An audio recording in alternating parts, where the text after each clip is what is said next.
So, ito yung guys, yung CR. Yan.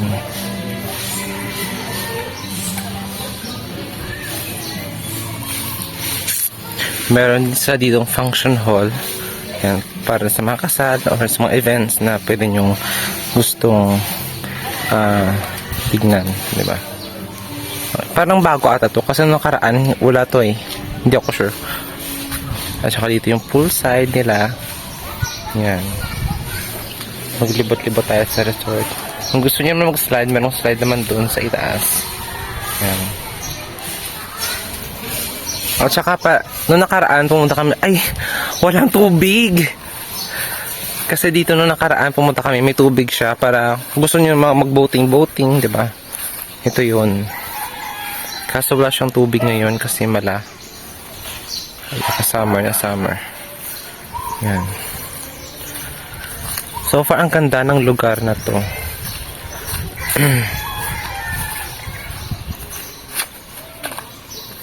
Hindi ba? Dahil dito.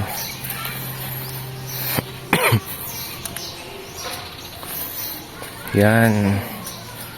Ito yung parang gusto mag-boating kaya meron dito.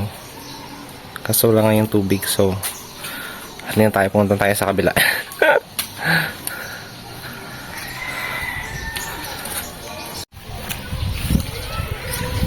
Yan, so ito yung isa sa mga hall nila.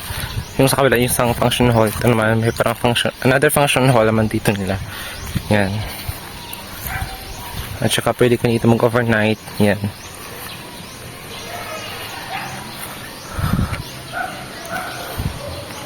Mag-motor. Yan. Tapos ito na yung kabilang side ng pool. Doon tayo kanina sa itaas na nag-vlog intro natin. Yan. So ito yung pool nila. Ito yung mga parang house. Yan.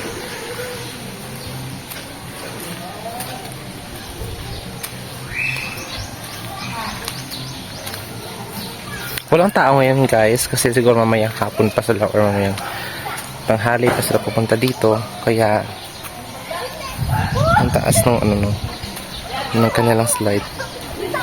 Yan.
So that's it guys. Hope you like, share, and subscribe to my YouTube channel. And sana nag-enjoy sana kayo sa pagsama sa akin sa paglibot-libot dito sa Melrose sa Pototan.